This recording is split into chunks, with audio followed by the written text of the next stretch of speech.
there, moguls. It's me, Marshall Sylver, your personal millionaire maker. Getting very excited about my brand new show, 2 hours a day, 5 days a week. I'm going to broadcast live to you. In the first hour of the broadcast, I'm going to give you content, information for better sex, more money, emotional, mental, physical, and even spiritual power.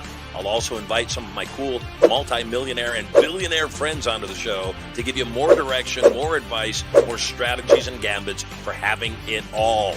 The second hour is what I'm most excited about. It's when I get a chance to chat with you. Yes, you. Where you can call in, talk to me, ask me questions. And if you say the secret word of the day, you could win $5,000 cash. At the very least, if you're the most interesting call of the day, you could also win 10 ounces of freshly minted Marshall Sylver 999 Fine Silver.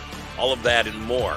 Brand new Mercedes-Benz sedan or SUV up for grabs. My personal Rolls-Royce Phantom up for grabs. All the knowledge to get everything you want and so much more. All you got to do is log in to the show to get information about its release coming up. 2 hours a day, 5 days a week, coming to you live from the bunker right here at Studio Money. I'm Marshall Sylver, your personal millionaire maker.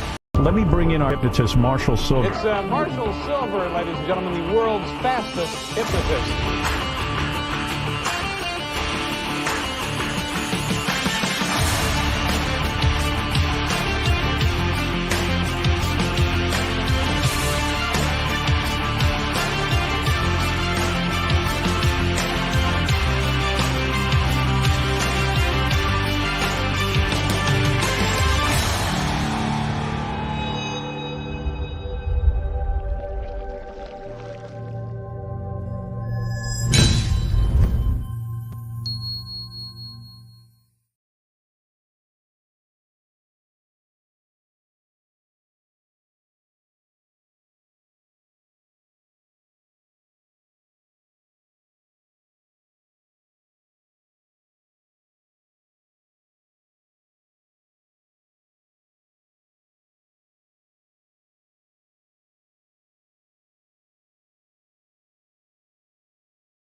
One, two. Test, check, 1, 2. Yay. Hey, we're live. You know, that's the thing I was just saying when you couldn't hear me, is this is called Marshall Sylver Live. And the reason you couldn't hear that is we're live, and I didn't know that you couldn't hear me. Glad you're with me. We've got an exciting show for you today. We've got a couple of guests that are going to blow your mind. On Marshall Sylver Live, keyword live, we're going to discuss digital marketing with Maverick Lopez and Nick Nelson, the forces behind Aruza Marketing.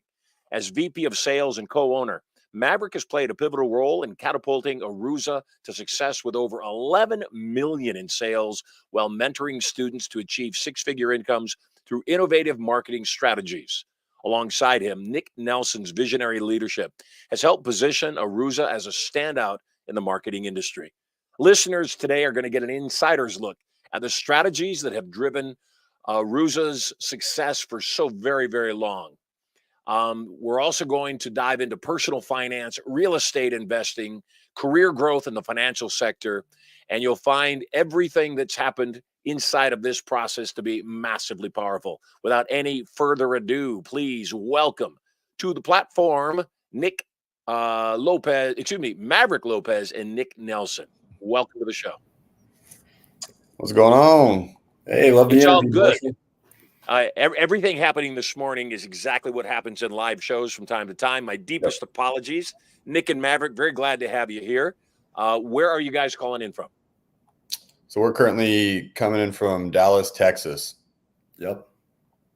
Awesome. When everything locked down, there were two states that massively favored, in my opinion, a place to move to.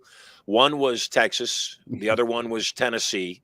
I ruled out Florida. I don't like hurricanes. I don't like bugs. And I'm not a huge fan of massive humidity.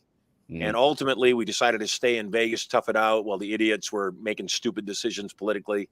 And right now, I'm on the beach in San Diego. So glad you guys are here. Welcome here. And let's talk a bit about your business. Tell me about what you guys do.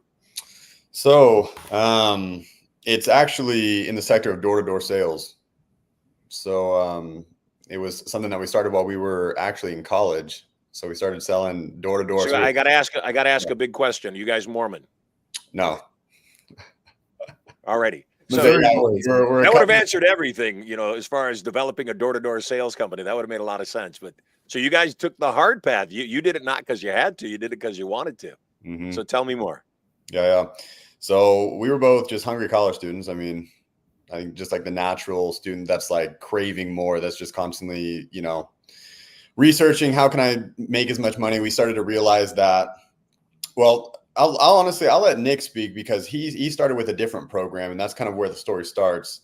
And then work our way into how we ended up meeting. I think that's a good. Yeah. So going to college, material science engineer, University of Florida, strictly just because I was good at math and science. And my counselor was like, you should do this. You'll make a good amount of money. And I came from a broke background. I was like, that sounds like a great idea. Someone went into a classroom and they were like, average intern makes $8,000. You gain communication skills and all these skills that I wanted to become this person that I wanted to be that I didn't have. So I was like, I don't care what it is. I need the money and I need that stuff to become the person I want to be.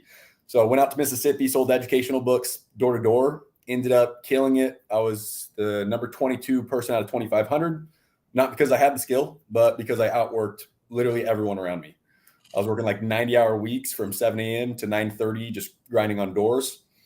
Pest control, which is, it was dominated by Mormons for sure. And I got reached out to on Facebook and I was like, well, that sounds way more profitable than selling educational books because everyone has bugs. There's a way bigger need for it. Ended up doing that. Realized we were super good at it. That was Maverick's first summer. I was paying out-of-state tuition at the University of Florida. It was just bad financial decisions. So I ended up transferring to school with him at Texas Tech where he was a cheerleader. Because I got in-state tuition when you have a scholarship over $1,000. I was like, this just makes sense. We then went balls deep, if I can say that. You just did. There we go. It's a little bit too late now. Let's keep it going. Right. Into this business, switched my majors around. We ended up building sales teams with 150 students before we even graduated college, making $150,000 while still in college in 3 to 4 months. And then we kind of saw the dream. We're good at sales. It's really just the business of developing people, developing leaders, and something we're super passionate about in helping individuals kind of achieve what we've done and helping in that way. So we've been doing that the past 8 years. Ultimately, I think the top thing, it was just we figured out that what we wanted at the top was just money, time, and freedom. Then we had to kind of right below that, we had to figure out, well, how do we do that? And we were like, okay, let's study finances and how the world works. And then underneath that, we were like, okay, so we have to leverage our time. We have to figure out how much ROI can we get per unit of time. And then working from there, we were like, okay, so we need to spend most of our time in sales and marketing. So that's kind of how we got down to that, because then we started to realize the way a business functions. We're like, the maintenance of the business is typically you're trying to fix the cost. You're going to pay a lot of money for the growth of the business. And so I think once we started to realize that, we're like, hey, we need to learn the skills that grow a business, not just what maintains it. I am always fascinated by people that build sales organizations because my own belief is that sales are the cornerstone of the economy, that Mhm. they are the bedrock. And when sales are doing well, the economy's doing well. And when sales aren't doing well, the economy over everything suffers for that. And so the idea of creating organizations that people love to be a part of is just magic to me. I remember when I was a teenager, Apple computers and Microsoft were just being born. And so there were Mhm. a lot of books being written about their successes. And one of the things that I loved the most were stories about how people would live in their cubicle at their office for weeks on end, eat pizza, breakfast, lunch, and dinner, sleep under their desk, all because they believed in a cause. Tell me about how much of that goes into building a sales organization, particularly with a group of people, frankly, that have a very short attention span, college students. Yeah. So tell me about that. And then I want to hear all about your cheer career, Maverick. Yeah. So it's really funny because when you think about door to door, it's like about the grittiest thing you can do. I mean, we're talking base learning confidence through rejection and then learning how to figure out who you are, unwavering, right? I almost kind of gave that definition to confidence was it's your ability to know who you are on such a deep level that you can face any rejection and it doesn't have you question who you are because you can just move forward in whatever it is that you're chasing. So in sales in general, we started to realize that. So we're like, okay, so we can set a goal of what we're trying to do, and then we need to figure out a way to get there and then kind of remove the fears from the equation. And I think the hardest thing is teaching that mindset to other people. But for us, we kind of backed ourselves into a corner because we sold with Aptiv, which is the first company, learned the skills, the base foundation skills, went to a company called Hawks. Those are both Mormon-based companies.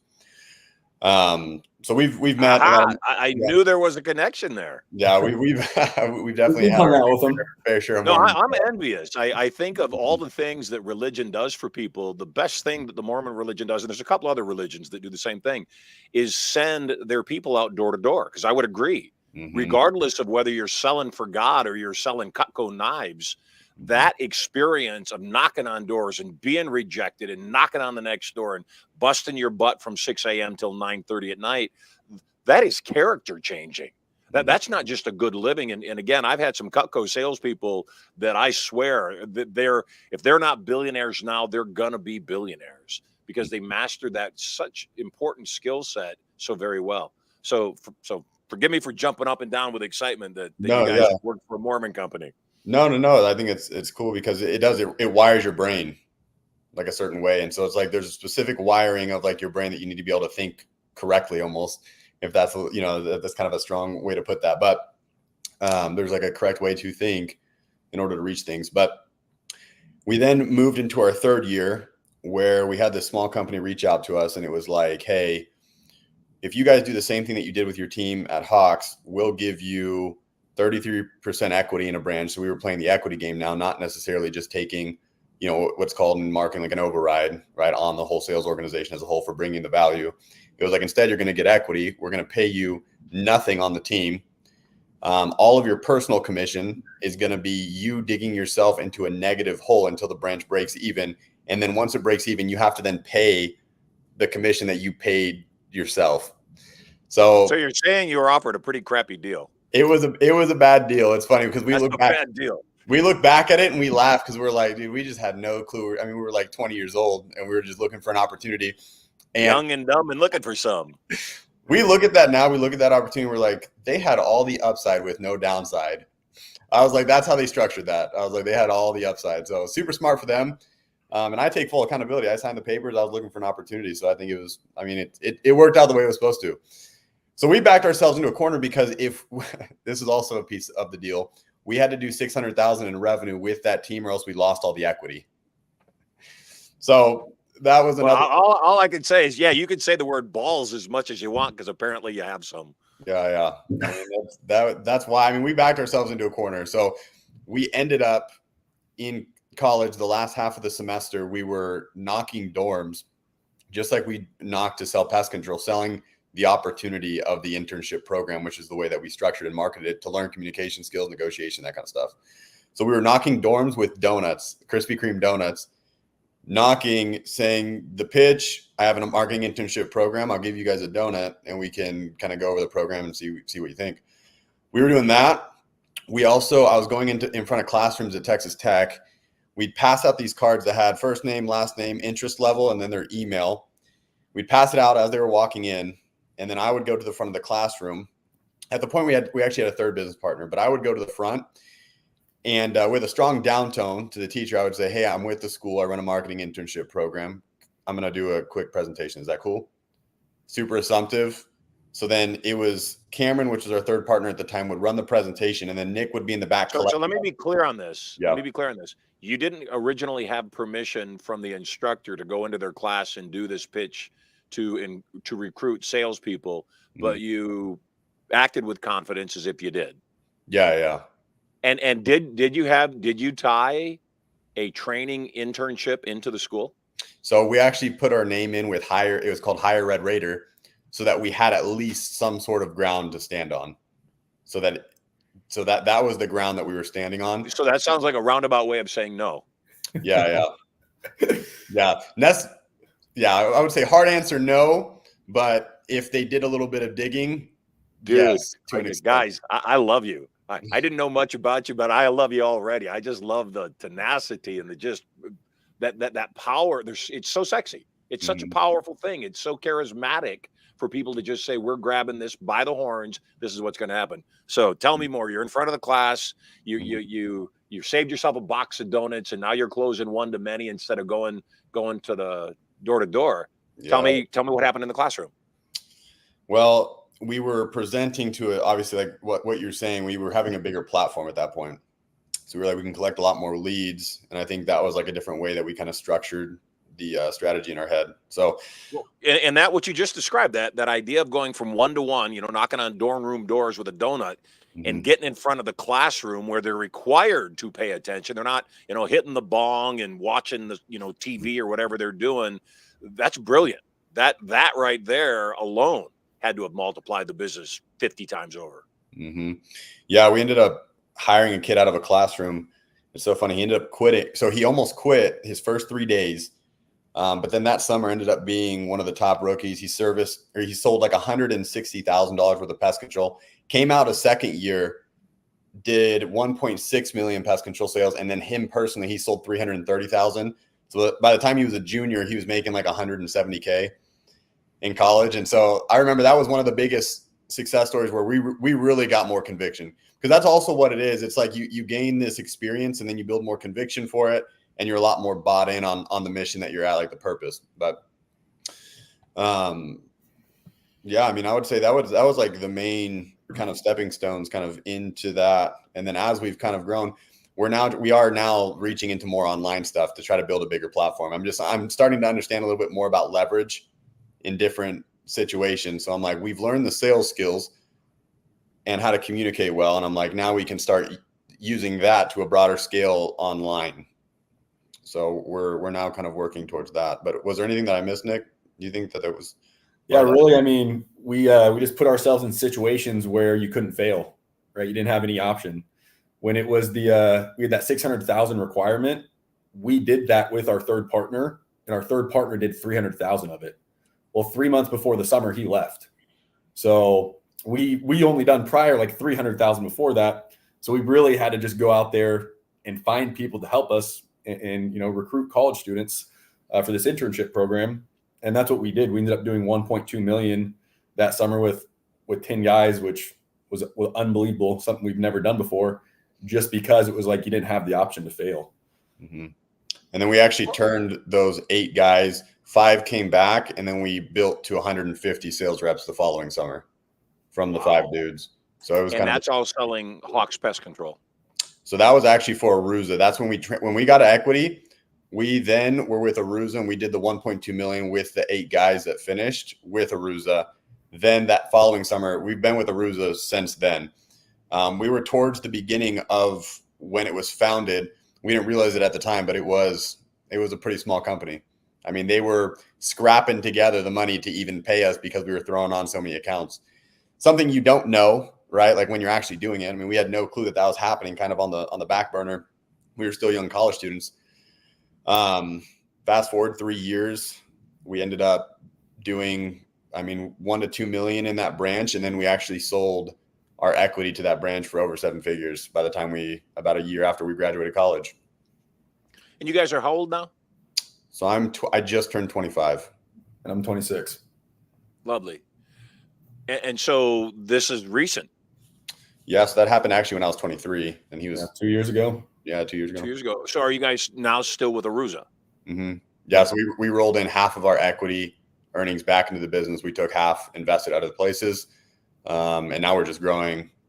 Obviously, the internship program, best that we can, up to like 200 reps at this point. So we're kind of just pushing that number further and further. Yeah, a private equity company purchased us to kind of inject more capital to just help it grow. Mm. And are those 200 reps, are they all specific to Texas, or are they all over the country, or what's the deal with that? They're all over the country. Yeah. So the way the internship program works is, and we feel a lot of purpose about it. It's deeper than just making money. It's like students genuinely don't have the communication skills, especially in the day and age that we're living in now. Like there's like a loneliness epidemic where people aren't actually going out and communicating. And I'm like, we're putting students in an environment where they're going to learn how to push through fears, because socially, I would say that's like the number one fear that people typically have. It's like the social aspect of what will hold someone back because they care so much what other people think. And I think it's on a spectrum. I think it's healthy to think to a certain degree, care what people think, but not to the extent that it holds you back from the things that you are trying to get or achieve. And so it's like we're teaching students how to navigate past the fear, right? Set the goal and know how to think correctly so that they know what they're trying to chase, remove the fear from the equation, take action even through the like the perception of pain or the perception that you're feeling, the perception of emotion, to be able to reach like their goals. And so it's honestly, we're helping students like wire their brain kind of for success, I guess you'd call it. So success for what our definition is. Obviously people have different definitions, but what are the average students making? That's a tough question, honestly, because students will come out and absolutely kill it, and then there'll be some that don't. And so Right. we frame it super well from the get-go, because we try to set the expectations. A lot of students will talk the talk, but they won't walk the walk. Door-to-door, super difficult. It's going to be super challenging, and you get what you put into it. But with the right skills and right work ethic, positive attitude, staying on a mission, students, the average will make 15 to 20,000 their first year. On the lower end of that, and that's for 3 months, right? That's the summertime. Yeah, that's for 3 months. But we'll have students that come out and make 5,000. But 5,000 is what they would have made. But then this 5,000 is a little bit more unique because it's coming with now a gallery of skills that you didn't have, and it's equipping you with skills that are going to take you much further than any other really internship program. Like it's a high ROI skill that you're learning. So I'm like the money, to be honest, that's a cherry on top. So is that the pitch, that it's decent money and you're going to learn skills that are going to serve you for the rest of your life? Yeah. I mean, if they focus, for me, the way that I've always operated, the way that I've framed my mind is, if I focus on the right things in the process and the actions, I can measure my success to that, and the results just come on their own. And so that's the way we frame it to all the students, so that they're thinking the right way. So we don't coach them to think of result, then process. Because when they're not having a good day, what's going to happen is they're going to feel like they're failing, but they're just too zoomed in on that day. Like they have to learn how to reframe the situation, zoom out into like a week or a month or a 6-month time span. And instead of embodying what it means to be a failure, you're just failing today. And so it's also teaching reframes and stuff like that. Yeah, without a doubt. I've spent a lifetime in sales myself, coming from an extremely poor background. I look back and there's nothing that I would say comes close to having learned sales and persuasion and influence early on, and its leverage of success in my life. There's nothing. And I think that every single kid in school should be put through extensive sales and influence and communication courses. I think that's the core foundation of what they need to learn, not the nonsense that they're learning. They still got kids learning algebra. And my response to that is, you will never use that information unless you're an algebra teacher. You'll probably seldom even use simple math anymore. I mean, we should know simple math, But I don't use simple math anymore. If I've got a complex equation, I don't sit there and do long form. I just put it into the calculator and say, what's the answer? And so, when you get back down to it, at my seminars, I teach people the number one, by far, wealth building skill is influence. So back to that. And if I'm overstepping my boundaries, let me know. I was excited to get you guys on here in the prayer that you just be able to be raw and real and talk about it. What are you guys earning now? You've been into the deal, what, 4 years? So, yeah, you can go. I would say we're earning money two ways. There's the equity side, which is kind of like in the background, which we're probably making somewhere between 200 to 500,000. That kind of increases more year over year as it compounds. And then actual like commissions, cash, somewhere between 100 to 200,000. And that's collectively or between the two of you, or? No, that's separate. Yeah, each. Got it. That's separate. So right now, we just have our money in because we have the money that's actually inside. That's probably doubling. Right now, it doubled in a year and a half, and so we're expecting about every year and a half it's doubling. So hopefully till the exit. But at the end of the day, we don't have a lot of control over that. It's more trying to run a healthy business, keep growing it, hope and pray, have faith that it is going to go well. Yeah. So how I understand how you recruited people at your own school. Now that you've got people all over the country, how do you do that? Yeah, that's why we're kind of tapping into online. So like one thing that we're trying to focus on right now, it's because we're trying to almost build coursework of all the things that we've learned, bundle it up, market it online, and they can either buy the coursework or we have something that can teach you all the skills that you get the coursework for free, and then you go out and sell. So I think that's an idea that we're currently trying to build out to get people online. We use different job hiring platforms, right? Like Handshake, LinkedIn, all those different platforms to recruit. So we're starting to get into that. But to be honest, that's something that I've talked with Nick, that we're not as much well-versed in online stuff because we're raw. Like door to door is about as raw as it gets. And so what we're doing now is we're trying to take our now old skills, I would always say. The skills that we've done for the past 7-8 years, just, perfecting the craft the best that we can, and then bring that to online. Yeah. Preach it, old man. The thing that I believe is that again, people don't know what they don't know. And for you guys, you're absolutely right. You guys have learned and mastered the craft that's hardest inside of sales. It doesn't matter whether it's car sales or real estate sale. It doesn't matter MLM. Knocking on doors is the hardest. And so when you master that, man, the world's your oyster. And I don't think people realize this. If you go to any major city in the United States, probably worldwide, but if you go to any major city in the US and you go to the help wanted ads, there are never-ending ads available for commission-only salespeople.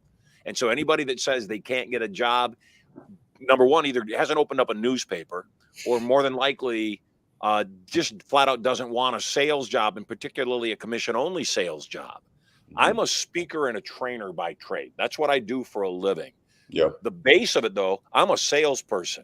I stopped seeking speaking fees a long time ago when I realized I could earn a whole lot more money waiving my speaking fee and simply making an offer from the platform. I said, no, if I'm Tony Robbins, you're going to pay me $250,000 to be on your stage, but put Marshall Sylver on the same stage. And although I'm not guaranteed anything up front, I'm going to make $2 million on that stage. And I think that's the thing that a lot of people just don't get. I believe in sales so much that along the lines of what you're doing, we're launching a sales training program. It's a 4-day, 8-hour-a-day course, all designed to teach people all kinds of sales, telephone sales, door-to-door sales, MLM, whatever it is that high-ticket sales, whatever they want to learn how to sell, we want to teach them, because I believe that's what's going to save the economy. Beyond the money, my own personal belief is that's what moves the needle. And the training will be free. And this is something for you guys to ponder. except it's going to have a $495 deposit required. And should anybody give us grief about that, we say it's real simple. We don't want you wasting our time and doing a half day of training. So either commit to taking it seriously or don't take it. Don't waste our time. Don't waste our space. Don't waste your time. Take the 4 days of training. All you got to, you don't even have to take a single note. You just have to be physically present. And if you're physically present during that whole time, if it's on a Zoom, if we can see your face for 90% of the presentation, sure, you grabbed a sandwich or you went to pee, but if you just turned your camera off, I'm sorry, you forfeited your deposit. If you take 2 days of the live and you walk away, you forfeited your deposit. Finish the whole program and you'll get your deposit back. Because then, obviously, for an organization like you or the kind of stuff that we do, the people that complete the course are probably candidates. So, and I believe, because it's human nature, we're probably going to see about a 50% breakage. 50% of people that put down their $495 don't complete the course, because that's human nature. Well, we're okay now. Then we just made $250 per free person we put in the course. So our costs are covered on the front end, but our training on the back end was also free, meaning we got those people for free. And if we can't use them, we just place them. And so I think that again, sometimes people, I'm not doing this to give you guys advice. You remind me of myself when I was in my early and mid 20s. And one of the things that I believe is that we have to stop and ask ourselves, where is my currency? And as you guys know, there's boatloads of people out in the marketplace teaching people online marketing. There's, I'll scroll past, and I'm not even on the social media all day. I'll scroll past 100 ads for people teaching me how to market online today. And they're everywhere. Teaching people how to build door-to-door teams, that's different. That's more valuable, frankly, to you guys than you ever learning online marketing. So for whatever it's worth. So with that in mind, what are your next steps? Where are you guys going from here? I think something we're getting into now is personal brands. So for example, on Instagram, we've started putting out like reels, more content, and then following a lot of other people in the door-to-door space. Because it's one thing to, find new talent and build them up personally. But once you get to a certain level of success, you can actually start driving over other high producers from other companies. So one of our biggest values at our company is just trust and transparency, right? We are going to pay everything that people deserve. And that's something that you just don't see a lot in some companies when it comes to like not completing contracts, stuff like that. So what happens is you start building this personal brand of trust and transparency. This is the company to be at. You start following all these other people at all these other companies. And at one point, those companies are going to slip up and that person's not going to have a good experience. Well, guess what? The person that they've been viewing and seeing from another company, they're probably going to reach out to that person. So I've started driving over more people from other companies that already have the skills that are already built to then run teams, throw on more revenue from here. So that's kind of the next step that we're getting into. Is just more into that personal brand and the value behind that. So are you guys thinking that you're going to blow up your own personal brands, or is that approach to the social media so that you can find other customers? Do you have a non-compete with Aruza? Where are you guys going? Obviously, you want to protect your equity stake. Oh, by the way, I just wanted to ask, just out of curiosity, is the equity stake in the form of handcuffs? Meaning, if you leave, do you lose your equity? So no, we can take the equity with us. We can, but that's something that I'm still learning and trying to work towards to understand contracts, right? Because that's send it over here because I've seen a billion. I'll be happy to tell you not to sign the one the first people offered to you, by the way. But yeah, I would be interested to do that because the situation is, because I've always talked to Nick, is I'm like, the way I look at it, because we've invested into real estate and some smaller amounts in different assets. Our biggest asset, I would say, is in private equity within the Aruza brand. But the way I look at it is I'm like, that's money that we move there to grow, assuming the company's going to grow. I'm like, our marketing company is actually something that's separate. And that's something that you can build more margin with different opportunities. And so I'm not looking to lose out just because they're making me feel like I'm in the business. Because I've gotten to the point where I think about it and I'm like, no, the equity in there is more to hold a feeling that I'm part of it. And so I'll take something that's not as lucrative because I'm part of it. You know what I mean? Right. Yeah. So I think that's And something. obviously, the only challenge with equity in anything is its equity. Yeah. Mhm. We could leave, but obviously if we left, it would probably be in their interest to sell our equity back to us instead of participating in the continued growth from that point on. But we wouldn't just lose it. Good.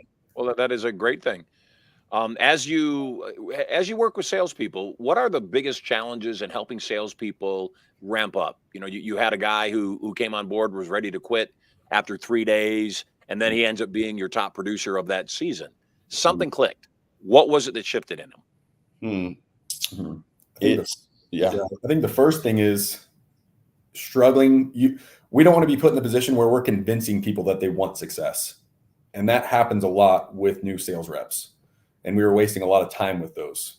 So that's something that we stepped away from. But a lot of the times it's closing.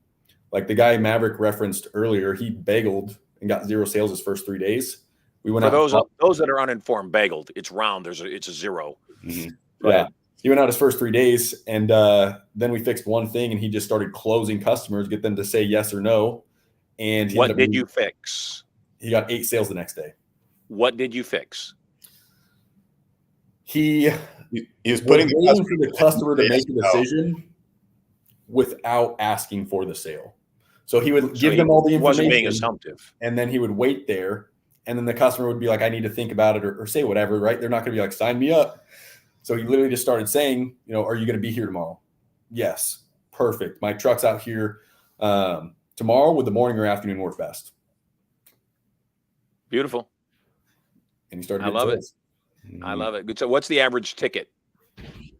Oh, it's low ticket. It's going to be like $750. And that's for the year. Yep. Good. And do most customers pay for the year in advance, or do they pay monthly? They can pay in full, but most of the time they're paying monthly. Very cool. How do you think do your salespeople going door to door, closing on these pest control contracts? Do they ask for referrals? Do they ask what the neighbor's name is? And hey, is there anybody around here that you think I should talk to? They do, but not because we coach them to do it. I think we could do better at that. They do it naturally. If a customer is like, hey, do you guys do referrals? Obviously, yes. Some of them have started to coach themselves like I should do referrals, but it's not something that we've actually built into the training program because that was never something that I did a lot. So I think that's also a place where I can shift. And that's a good thought. And we should probably bring that up more. And as you said that as you recruit people, what is the training program for the people that you bring into Aruza? So we actually built one out. So we built it like a door-to-door sales training course. So for all the rookies that come in, because we were thinking of points of leverage as well, right? Like we have all the information. Do we need to spit it out a million different times to people, or can we centralize the information and they can access it on their own, go through it, learn the skills, and then as long as we coach the leadership to do the best that they can. And I think also, it's like coaching leaders to be leaders. Like if they can figure it out on their own and kind of be a spitting image of kind of what we are, or even, just become their best possible version, then I'm like, a lot of times you can create that, then they're going to build their own organization. And I think that's kind of a point of leverage too. Yeah. And the step-by-step that we teach them is you need to learn this pitch. It's like a page long, word for word, because when you get in front of someone, you're going to blank and forget it all. Right. So you need to fall to the word. Then we teach them body language, how to look like a confident person even when you're not. Then we teach them down tones, which is just like having credibility, confidence, sounding like an expert when you're talking, compared to most new salespeople start uptoning. And what uptoning is everything sounds like a question. Well, when everything sounds like a question, you sound super unconfident. No one's going to buy from you. And then covering objections, closing, filling out the information, getting the sale. But Definitely the word for words, body language, nonverbals, paraverbals, tones, things like that. Most important. So when somebody comes, you recruit somebody, they come to train with you, you put them in the training program. Am I hearing that the training program is delivered remotely? You say, go access these modules and take this training, and you guys have it set up as an online course already? Yep. Yeah. So, but they'll all meet up like in their branches where they're actually going to sell. But yeah, we have it remote right now because it's just during the summer. So a lot of the college students are in classes. And so it's like, hey, here's this training course. You guys work through it at your pace and we can check from the top. But that's actually something new that we built out this year. So it's kind of like in a pilot program. But is there a reason it's only during the summer, or is it just because the people that you're recruiting are in school? Most of the time it's because they're in school. And the bugs are out most of the time during the summer is when people are emotionally seeing the ants. You'll notice after a big rain, we're like, the guys are going to sell well today because after it rains, people typically see a lot more bugs. People will go off. So that's when we started to realize, I'm like, yeah, people actually seeing the problem at hand, they're gonna be a lot more emotionally driven to make a choice to actually buy, when it's a little bit more prevalent in their life. So, roofers, they pray for hurricanes. They like hurricanes. They pray for them. You guys pray for bugs? Yeah. Sales. We pray for it. Do you guys carry around little canisters of cockroaches, maybe just for a little extra emphasis? No, but I've been accused of putting ants in someone's mailbox. I was watching the Padre game the other day, and they had to pause the game because of bees, and then the Diamondbacks had to actually postpone the whole game because they couldn't get rid of bees by home plate. And again, had I known you guys were around, I'd have said you got to talk to Maverick and Nick. They're going to take care of this. Get us out there. Yeah, seriously. Does one of the things that I believe in is much like Amazon. Once you have a customer, you say, what else can I sell to this customer? So I think about the strategy, not only one to many, I think about the strategy, how can I be all things to all people? And it's kind of like Amazon starts off selling books, fails miserably. Then they make the move to sell everything and, massive success. I see that consistently across the board that people don't realize that the cost of acquisition, the cost of getting the customer is the biggest cost. And once you have a happy customer, it doesn't matter what they're happy about. If they're happy that they don't see ants, then they're going to trust you at least to have a conversation that says, hey, by the way, you need to clean your air conditioning units. Do you guys have the data from your salespeople? Is that 100% Aruza's personal property?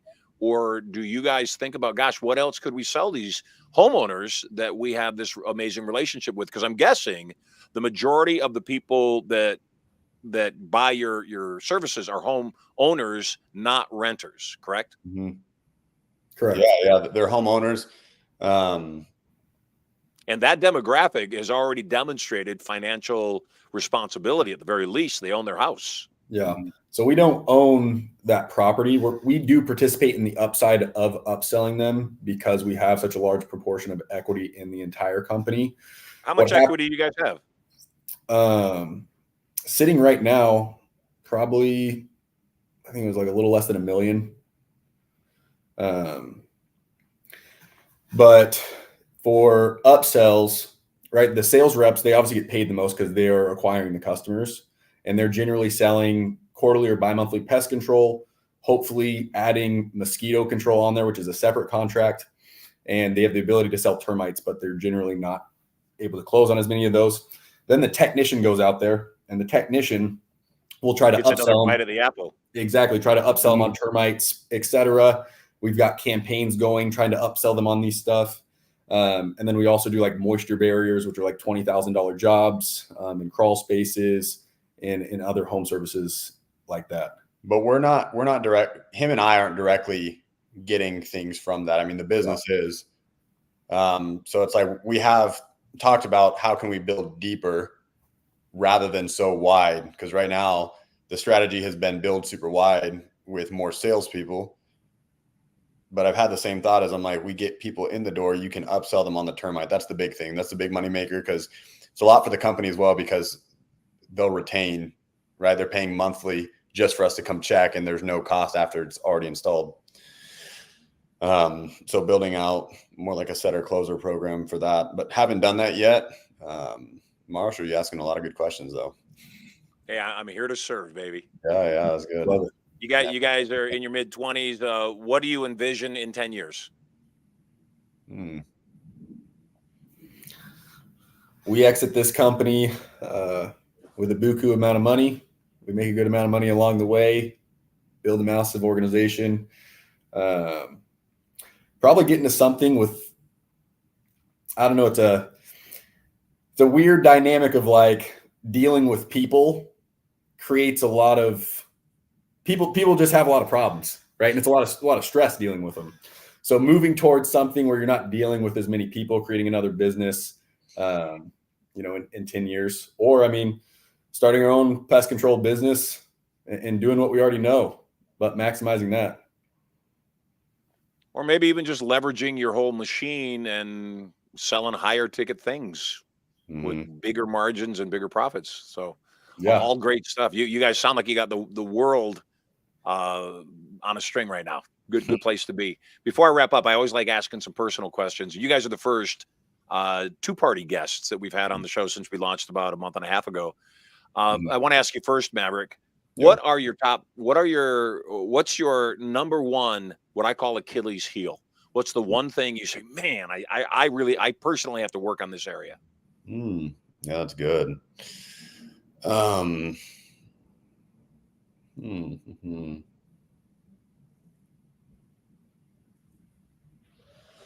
It's going to be